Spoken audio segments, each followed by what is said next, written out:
मित्रांनो, राजकारण आता आधुनिक झालंय. 4Gचा जमाना गेलाय, आता 5Gचा जमाना आलाय. आता कार्यकर्त्याची निष्ठा तपासली जात नाही.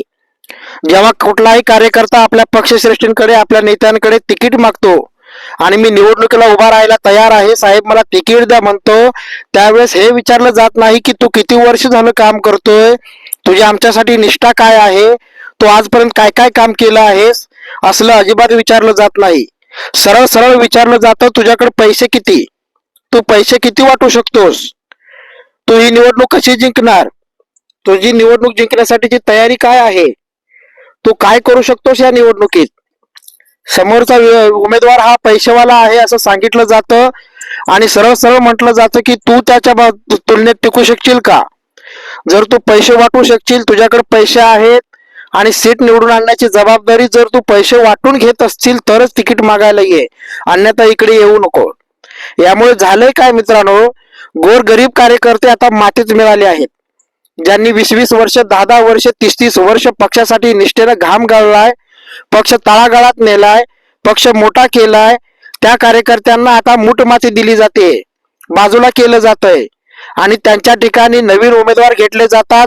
काही उपरे छातीवर आणून बसवले जातात, बाहेरच्या पक्षातून उचलून आणून त्यांना उमेदवारी दिली जाते आणि आपल्या पक्षाच्या निष्ठावंत कार्यकर्त्यांना सांगितलं जातं की तू यांचं काम कर, तू निवडून येऊ शकत नाही रे, त्यामुळे तुला तिकीट देत नाही, तू यांचा प्रचार कर, आपली सीट निवडून आली पाहिजे, आपल्या जास्त जागा आल्या पाहिजेत, आपला उमेदवार पडता कामा नये, बाळा आपला उमेदवार निवडून आणायची जबाबदारी तुझ्यावर मी सोपवत आहे, असं नेता ठामपणे म्हणतोय.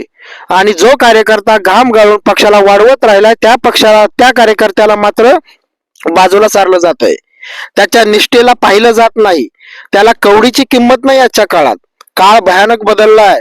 ज्याच्याकडे पैसा आहे तो श्रेष्ठ आहे, ज्याच्याकडे पैसा नाही तो मातीमोल आहे, कसलीही किंमत नाही त्याला. त्यामुळे मित्रांनो, राजकारणात उतरून मी समाजासाठी काही करेन, समाजासाठी लढेन, समाजासाठी जगेन, सामाजिक योजना राबवेन आणि मी जगाला बदलेन, माझ्या समाजाला बदलेन, माझ्या गावाला बदलेन, माझ्या शहराला बदलेन, माझ्या तालुक्याला बदलेन, माझ्या जिल्ह्याला बदलेन, असलं काहीही आता राहिलेलं नाही. तुमचं विजन किती महत्वाचं आहे, तुमच्याकडे काय दूरदृष्टी आहे हे पाहिलं जात नाही, तुमच्याकडे पैसा किती आहे हे पाहिलं जातं. 500च्या नोटा तुमच्याकडे किती आहे त्या नेत्यांना आकर्षित करतात. म्हणजे गरीब कार्यकर्ता आता शून्य झाला आहे आणि श्रीमंत कार्यकर्ता हा आता डोईजड झाला आहे.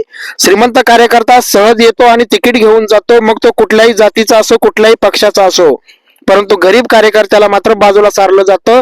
ही वस्तुस्थिती आहे. तुमच्या शहरात हेच घडले का, तुमच्या आसपास हेच घडले का, कमेंट बॉक्स मध्ये नक्की सांगा आणि व्हिडिओ आवडल्यास लाईक शेअर करा. आमचे सर्व व्हिडिओ नक्की पहा. धन्यवाद.